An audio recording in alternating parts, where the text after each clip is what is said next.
आज का हमारा टॉपिक है नेमेटोड्स। नेमेटोड्स लंबे, अखंडित और स्यूडोसिलोमेट जंतु होते हैं। इस समूह को एस्केलमंथीज या निमेटोएलमंथीज भी कहा गया है। एस्केलमंथीज तथा निमेटोएलमंथीज ग्रीक भाषा के शब्द हैं। जहाँ एस्केलमंथीज की अगर बात करें तो ये ग्रीक भाषा के दो शब्दों एस्कोस तथा हेलमेंथीज से मिलकर बना है। जहाँ एस्कोस का अर्थ है ब्लेडर और हेलमेंथीज का अर्थ है वर्म, यानी इन जंतुओं को ब्लेडर वर्म भी कहा जाता है, या इनका शरीर जो है ब्लेडर जैसा भी होता है कुछ का। इसी तरह से अगर निमेटोहेलमिंथीज की बात करें तो निमेटोहेलमिंथीज ग्रीक भाषा के दो शब्दों नेमेटोस और हेलमिंथीज से मिलकर बना है। जहाँ निमेटोस का अर्थ है थ्रेड यानी धागे नुमा और हेलमिंथीज का अर्थ है वर्म, यानी जो शरीर है वो धागे समान और जो है कीड़े जैसा होता है। इस समूह में लगभग 20,000 के आसपास जंतु प्रजातियाँ पहचानी गई हैं या सम्मिलित की गई हैं। और जो निमेटोड्स की अगर बात करें तो निमेटोड्स ग्रीक भाषा के दो शब्दों नेमा और इडस से मिलकर बना है। नेमा का अर्थ है थ्रेड, जिसकी पहले बात की थी, थ्रेड यानी धागा, और इडस का मतलब है रूप, यानी शरीर जो है धागे जैसा होता है, धागे के जैसा दिखाई देता है निमेटोड्स का। निमेटोड्स को सामान्यतः मैंने पहले बताया नॉन सेगमेंटेड राउंड वर्म या थ्रेड वर्म या पिन वर्म भी कहा जाता है। यानी जो नेमेटोड्स हैं वो नॉन सेगमेंटेड होते हैं, अखंडित होते हैं, और इनको सामान्य भाषा में राउंड वर्म या थ्रेड वर्म या पिन वर्म कहा जाता है। ये सामान्यतः स्यूडोसिलोमेट का एक लार्जेस्ट समूह बनाते हैं। कौन? नेमेटोड्स। यानी स्यूडोसिलोमेट्स में बहुत से समूह हैं और उसमें सबसे लार्जेस्ट समूह है वो कौन से हैं? नेमेटोड्स हैं। They are distinct from lower platform and higher annelids, यानी एक तरह से ये जो है जो प्लेटफॉर्म्स हैं और जो इनसे हायर वर्ग जो है इनलेट्स है, इनसे एक तरह से भिन्नता दर्शाते हैं, इनके बीच के जो है जीव हैं। अब इनके लक्षणों की हम बात करेंगे। सबसे पहले हैबिटाट। तो ज़्यादातर जो राउंड वर्म है वो पैरासाइट के रूप में जंतुओं और पादपों पर पाए जाते हैं, पादपों के शरीर में पाए जाते हैं। जो राउंड वर्म है वो मुख्यतः मुक्तजीवी होते हैं और ये फ्रेश वाटर में पाए जाते हैं या समुद्री वाटर में पाए जाते हैं, मर्दों में पाए जाते हैं, और पैरासाइट में के रूप में तो जंतु और पादपों में पाए ही जाते हैं। अगर बॉडी फॉर्म यानी शरीर की बनावट की अगर बात करें तो इनका जो शरीर है वो उनका अगर सेक्शन काटा जाए तो वो एक सर्कुलर के रूप में दिखाई देता है। इस कारण से इनको राउंड वर्म कहा गया है। They are called round worm because they appear circular in cross section. अगर क्रॉस सेक्शन इसका काटा जाए तो ये वर्ताकार दिखाई देते हैं, इन कारण को राउंड वर्म कहा जाता है। और ये अखंडित होता है शरीर, के बारे में अपने पहले ही चर्चा कर चुके हैं। अगली अगर बात करें बॉडी वाल यानी देह भित्ति की अगर बात करें तो ये देह भित्ति जो है दृढ़ होती है और क्यूटिकल की बनी होती है। क्यूटिकल के ठीक नीचे एपिडर्मिस पाई जाती है जो कि सिनशियल होती है। सिनशियल का मतलब मल्टीन्यूक्लिएटेड। और इसके नीचे यानी एपिडर्मिस के नीचे जो है मसल्स की परत पाई जाती है और इस मसल्स में लॉन्गिट्यूडनल मसल फाइबर जो है वो पाए जाते हैं। अगली विशेषता की बात करें तो बॉडी कैविटी, जिसके बारे में पहले बात की थी कि जो शरीर है इनका वो स्यूडोसिलोम टाइप का होता है, यानी जो देह है वो आभासी होती है, वास्तविक नहीं होती। तो इसका कारण ये है कि जो है इसके अंदर जो है वो सिलोम जो है मेसोडर्म से आश्रित नहीं होती। सिलोम का विकास भी जो है भ्रूण विकास के दौरान ब्लास्टोसिल से होता है और इसमें जो फ्लूइड भरा होता है वो स्यूडोसिलोमिक फ्लूइड जो है वो कहलाता है। नेक्स्ट अगर बात करें डाइजेस्टिव ट्रैक्ट की, तो इनमें जो है आहार नाल कंप्लीट होती है और इसमें मांसपेशीय प्रकार का फेरिंग्स पाया जाता है, मस्कुलर फेरिंग्स, यानी मांसपेशी के संकोचन से जो है जो अब्जॉर्ब भोजन है उसको आगे की ओर ये धकेलते हैं। नेक्स्ट है स्केलेटन रेस्पिरेटरी सर्कुलेटरी सिस्टम। तो ये सामान्यतः इनमें न तो कंकाल पाया जाता है, न ही कोई विशेष प्रकार का श्वसन तंत्र पाया जाता है और परिसंचरण तंत्र भी नहीं पाया जाता, क्योंकि मोस्टली पैरासाइट होते हैं और इस कारण से जो है इनमें अवायवीय प्रकार का एक तरह से रेस्पिरेशन देखने को मिलता है, क्योंकि होस्ट की बॉडी में पाए जाते हैं। तो ये जो है इनकी जो कंकाल है ये मुख्यतः नहीं पाया जाता और एक तरह से हाइड्रोस्केलेटन जो है वो बनाते हैं। गैस का एक्सचेंज भी एक तरह से अवायवीय श्वसन प्रकार का होता है जो डिफ्यूजन के द्वारा बॉडी सरफेस से होता है। और जो है सूडोसोनिक जो फ्लूइड है वो ही इसके अंदर जो है पाया जाता है। विशेष प्रकार का कोई सर्कुलेटरी सिस्टम जो है वो नहीं पाया जाता। अगर हम बात करें एक्सक्रेटरी सिस्टम की, उत्सर्जन तंत्र की अगर बात करें, तो ये है मुख्यतः जो ग्लैंड कोशिकाएं हैं, ग्रंथिल कोशिकाएं हैं और कैनाल्स का बना होता है। कुछ जंतुओं में ग्रंथिल कोशिकाएं भी पाई जाती हैं और कैनाल्स भी पाई जाती हैं।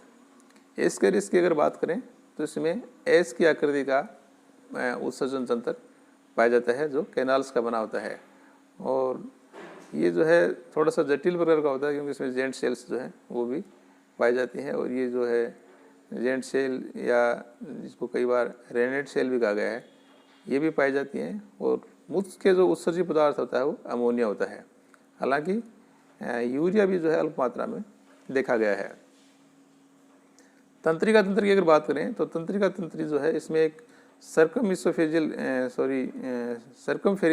रिंग जो है वो पाई जाती है और ये एक तरह से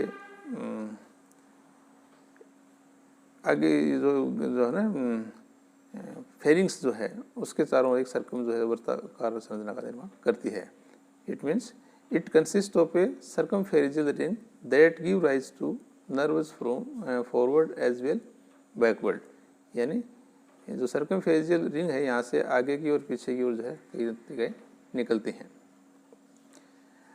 अगर सेंस ऑर्गन की अगर बात करें तो इसमें जो है पेपिली पाई जाती हैं और ये पेपिली लिप्स पर पाई जाती हैं। इसके अलावा जो अगर भाग है मेल और फीमेल दोनों में उसमें भी पाई जाती हैं और सामने इसके अलावा पीछे की ओर जो क्लोइकल अपेर्चर है उसके आसपास पेपिली पाई जाती हैं और सभी पेपिली जो है एक तरह से स्पर्श प्रकार का इनका संवेदनाओं को जो है ग्रहण करती है। एक तरह से all papillae are tactile in function है, स्पर्श से संबंधित संवेदनाओं को ग्रहण करके जंतुओं को एक तरह से अवेयर करती हैं।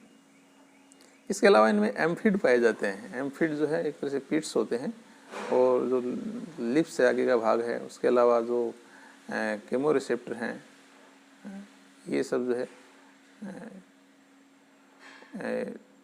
एक तरह से रसायन संवेदी होते हैं एम्फिड जो है और ये लिप्स पर पिट के रूप में पाए जाते हैं। नेक्स्ट अगर बात करें तो फेजमिट्स भी पाए जाते हैं इसमें और ये एक्वस के ग्लैंड ग्रंथियाँ होती है जो कि पार्श्व भागों में शरीर के और पीछे का जो भाग है वहाँ पर ये मुख्यतः पाए जाते हैं और ये ग्लैडू सेंसरी प्रकृति के होते हैं। सेक्स की अगर बात करें, लिंग की अगर बात करें तो मुख्यतः जंतु डायसियस नेचर के होते हैं, यानी एक लिंगी प्रकार के होते हैं और इसमें सेक्सुअल डायमोर्फिज्म भी पाई जाती है, यानी बाहर से देख के हम पहचान लेते हैं कि जंतु मेल है या फीमेल। इसमें जो फीमेल है वो लंबी होती है आकार में मेल से और फर्टिलाइजेशन सामान्यतः आंतरिक प्रकार का होता है। एसेक्सुअल रिप्रोडक्शन एब्सेंट होता है। परिवर्धन की अगर बात करें तो परिवर्धन इन जंतुओं में प्रत्यक्ष और अप्रत्यक्ष प्रकार का पाया जाता है। अप्रत्यक्ष प्रकार के परिवर्तन में लार्वा पाया जाता है, जिसके बारे में हमने पहले भी कई वीडियो में बात की है। और यहाँ पर जो हुकवर्म है अगर उसकी बात करें, जो एनसाइक्लोस्टोमा है उसकी अगर बात करें तो यहाँ पर फिलेरिफॉर्म लार्वा जो है वो पाया जाता है। इसी तरह से माइक्रोफिलेरिया लार्वा जो है वो वुसेरिया में पाया जाता है, और रेप्टिटिव फॉर्म जो आ रहा है ये एस्केरिस में पाया जाता है, और इस तरह से पिनवर्म में भी देखा गया है। तो ये जो नेमेटोड्स हैं इनके सामान्य लक्षण। अब हम बात करेंगे क्लासिफिकेशन के बारे में। क्लासिफिकेशन भी एक विवाद का विषय रहा है, क्योंकि पहले जो है कुछ लोगों ने इसको एस्केलमेंथिस में रखा, फिर नेमेटोड्स में रखा, फिर बाद में जो है एस्केलमेंथिस को एक सुपर फाइलम बना के उसके अंतर्गत जो है नेमेटोड्स, रोटिफर्स, इस तरह से बहुत से फाइलम जो है सम्मिलित कर दिए गए। तो the classification of this phylum is much difficult as they are much diverse in their form and structure. यानी ये जो नेमेटोड्स हैं इनका जो आकार है, इनकी जो संरचना है वो उसमें काफ़ी भिन्नताएं मिलती हैं, और इस कारण से जो है इसका वर्गीकरण करने में भी काफ़ी कठिनाई का सामना करना पड़ा। एस्केलमेंथिस या नेमेटोलमेंथिस दोनों ही जो है एक डिस्टिंक्ट फाइलम के रूप में हाइमन द्वारा ये स्थापित किए गए। यानी एस्केलमेंथिस और नेमेटोलमेंथिस नाम जो है इनको एक अलग समूह के रूप में हाइमन ने स्थापित किया था, और उन्होंने ही included various classes into this phyla, यानी बहुत सी जो वर्ग हैं उनको भी इसके अंदर रखा। इसके अलावा जो अन्य जूलॉजिस्ट हैं उन्होंने भी एस्केलमेंथिस और नेमेटोलमेंथिस जो है उनको एक सुपर फाइलम माना है। इसके अंतर्गत various phyla included in super phyla are rotifers, gastrotricha, kinorhyncha, nematomorph and nematodes. यानी जो हाइमन ने एस्केलमेंथिस या नेमेटोलमेंथिस जो सुपर फाइलम बनाया, अलग डिस्टिंक्ट फाइलम बनाया, उसके अंतर्गत जो है बहुत से फाइलम जो है उनको सम्मिलित किया गया, और वो जैसे रोटिफर्स हैं, गैस्ट्रोट्राइक्स हैं, काइनोरिंक्स हैं, नेमेटोमोर्फ्स हैं, ये सारे माइनर फाइलम हैं। माइनर फाइलम का मतलब इन फाइलम में नंबर ऑफ स्पीसीज भी कम है, नंबर ऑफ इंडिविजुअल्स भी कम है, और इनका जो है महत्व भी जो है कम है तुलनात्मक रूप से। तो ये तो है। इसके अलावा एक नेमेटोड जो है वो भी सम्मिलित है। तो कहने का मतलब है रोटिफर, गैस्ट्रोट्राइका, काइनोरिंका, नेमेटोमोर्फा और नेमेटोडा ये सभी फाइलम जो है सुपर फाइलम नेमेटोहेलमिंथेस या एस्केलमेंथिस के अंतर्गत रखे गए। तो नेमेटोड्स जो हैं, जो कि फाइलम है, तो nematodes can be classified into two class. Nematodes का अगर वर्गीकरण हम करते हैं तो इसको मुख्यतः दो भागों में बांटा गया है, दो वर्गों में बांटा गया है। और जो दो वर्ग हैं वो हैं एफेजमेडिया और फेजमेडिया। यानी फाइलम नेमेटोड्स को दो वर्गों में बांटा गया है, class aphasmidia and class phasmidia. क्योंकि आपके सिलेबस में जो है classification up to class level है, इसलिए हम यहाँ पर सिर्फ वर्ग स्तर तक ही वर्गीकरण पर चर्चा करेंगे, ऑर्डर लेवल पे नहीं करेंगे।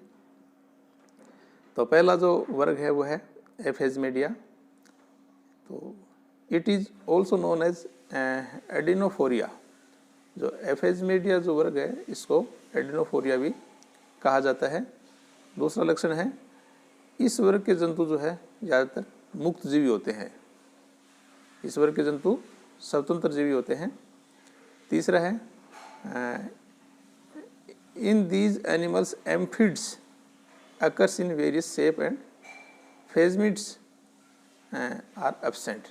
यानी जो सेंस ऑर्गन है, संवेदांग जो है, वो एम्फिड और फेजमिड्स जो नेमेटोड्स में पाए जाते हैं। तो यहाँ पर एम्फिड पाए जाते हैं। और एम्फिड क्या होते हैं? एंटीरियर सेंस ऑर्गन होते हैं, एक तरह से शरीर के अग्र भाग में पाए जाने वाले संवेदांग होते हैं। और ये संवेदांग अलग अलग आकृति के जो है अलग अलग शेप के पाए जाते हैं। लेकिन जो फेजमिड्स होते हैं, जो पोस्टीरियर सेंसरी ऑर्गन है, वो यहाँ पर एब्सेंट होते हैं। इसका मतलब क्या हुआ कि जो एफेजमेडिया है उसमें फेजमिड्स एब्सेंट होते हैं, लेकिन यहाँ पर एम्फिड जो है वो पाए जाते हैं। अगला लक्षण है there is no excretory system. यानी वर्ग एम्फिड एफेजमेडिया के जंतुओं में उत्सर्जी अंग जो है वो अनुपस्थित होते हैं। अगर कोई पाया भी जाता है तो वो एक्सक्रेटरी ग्लैंड्स के रूप में या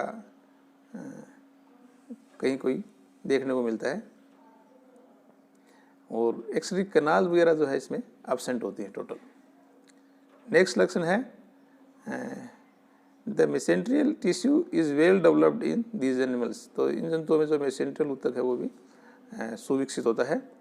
अगला है these animals possess codal adhesive gland. जो पुच्छीय आसंजक ग्रंथि है वो इनमें पाई जाती है। उदाहरण के तौर पर अगर बात करें तो ट्राइचिनेला और ट्राइचुरिस जो है इसके मुख्य उदाहरण दिए जा सकते हैं।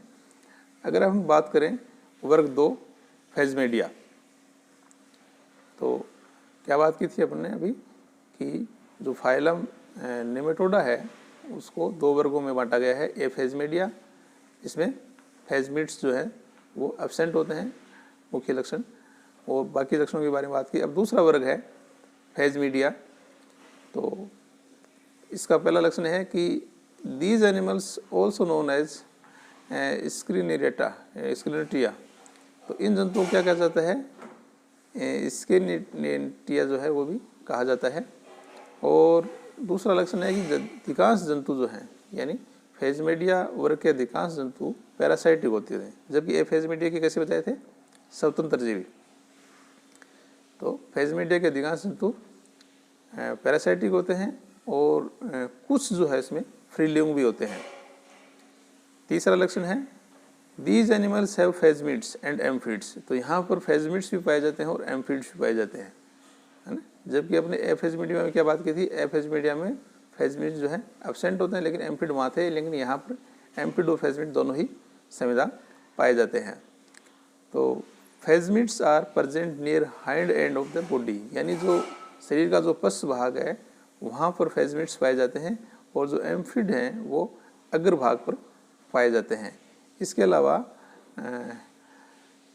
ये जो फेजमिड्स हैं, सॉरी जो एम्फिड्स हैं, ये एक तरह से पोर लाइक इनकी संरचना जो है दिखाई देती है, एक छिद्र जैसी संरचना के रूप में ये व्यवस्थित होते हैं। अगला लक्षण है the excretory system is well developed with excretory glands. तो फेजमेडिया वर्ग के जंतुओं में उत्सर्जी तंत्र जो है सुविकसित होता है, और इसमें उत्सर्जी ग्रंथि भी पाई जाती है और उत्सर्जी कैनाल भी पाई जाती है। अगला लक्षण है कि mesenterial tissue is not well developed in these animals. तो ये यहाँ पर कृषि विपरीत है। मेसेंट्रियल टिश्यू जो है एफेजमीडिया में सुविकसित था, तो यहाँ पर यह है सुविकसित नहीं होता है। अगला लक्षण है these animals do not have codal adhesive gland. और इसकी एक और विशेषता है कि इनमें जो फस आसंजक ग्रंथि है वो नहीं पाई जाती, यानी पुच्छ जो आसंजक ग्रंथि है, कोडल एडेसिव ग्लैंड है, वो एब्सेंट होती है। उदाहरण के तौर पर अगर बात करें तो एस्केरिस या एंट्रोबियस वर्मिकुलरिस या एनसाइक्लोस्टोमा या वुचेरिया वेंकुफ्टाई इत्यादि जो है एग्जाम्पल दिए जा सकते हैं। अब हम बात करेंगे इम्पोर्टेंस ऑफ नेमेटोड्स, यानी जो नेमेटोड्स हैं उनका क्या महत्व है। तो कुछ नेमेटोड्स ऐसे हैं जो एक तरह से उनका महत्व अपन बेनिफिशियरी के रूप में देख सकते हैं, और कुछ ऐसे हैं जो हानिकारक के रूप में। तो पहला जो चर्चा अपन पहले करते हैं वो है बेनिफिशियल नेमेटोड्स, यानी जो किसी न किसी रूप से मानव प्रजाति के लिए लाभदायक होते हैं। तो most nematodes feed on bacteria, fungi and other microscopic creature. जो कुछ जो बैक्टीरिया और जो फंगस वगैरह या सूक्ष्म जीव हैं उनको ये भोजन के रूप में ग्रहण कर लेते हैं। तो इस तरह से एक तरह से उनसे होने वाले रोगों से अपने से एक तरह से बचाव होता है।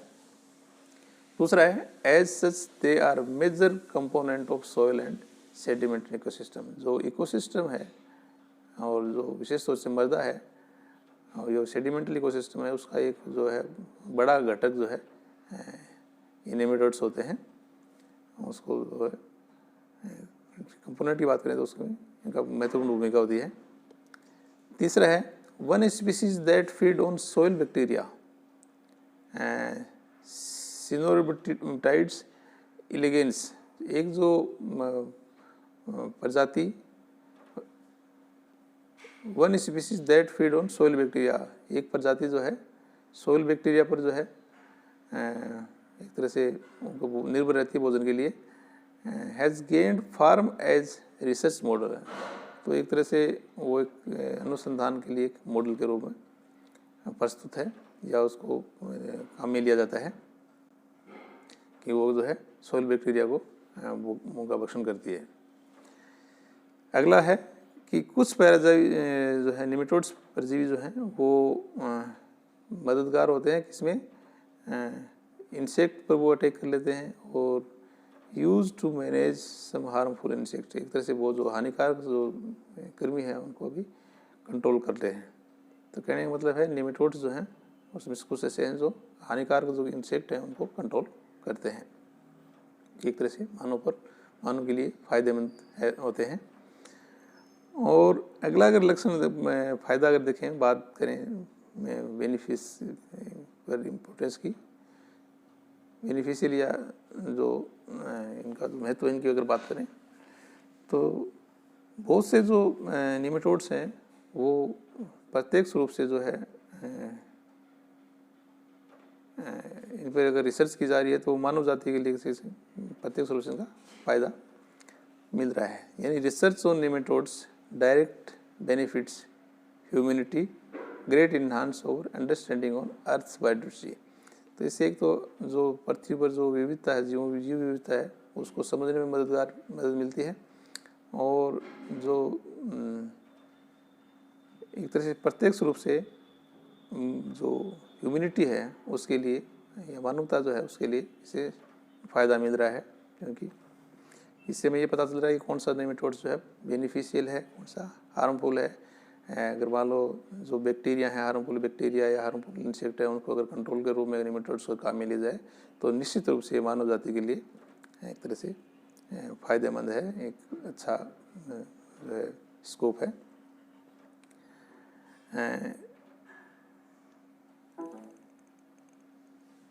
अगर हार्मफुल निमेटोड्स की अगर बात करें तो कुछ ऐसे इंसेक्ट जो निमेटोड्स हैं वो भी हैं जो परजीवी के रूप में जीवन व्यतीत करते हैं, और मानव जो जीवन है उसके अलावा जो अन्य जो जंतु प्रजातियाँ हैं, विशेषतौर से लाइव स्टॉक्स हैं, जो पालतू जो जानवर हैं या जो एग्रीकल्चर क्रॉप्स हैं, उनके लिए हार्मफुल होते हैं। और इस तरह से ये जो है एग्रीकल्चर, वेटेनरी और ह्यूमन हेल्थ के लिए एक बड़ी समस्या बने हुए हैं।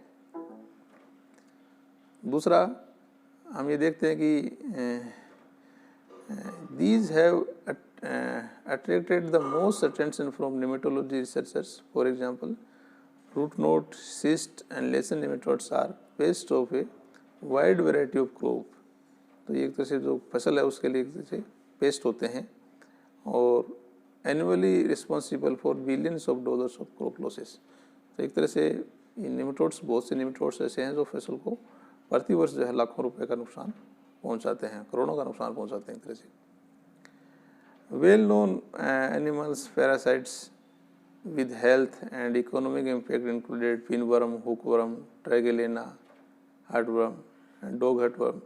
ये बहुत सी जो पैरासाइटिक फॉर्म हैं जिसके बारे में अपने बात की चाहिए, हाथी पाँव के लिए जिम्मेदार हो, या दूसरे जो एस्केरिस हैं या जो पिनवर्म है, ये सभी जो है मनुष्य में किसी न किसी रोग को उत्पन्न करते हैं। इसलिए मनुष्य के साथ जो जंतु प्रजातियाँ, पालतू जंतु प्रजातियाँ हैं और जो फसल है उसको भी नुकसान पहुंचाते हैं।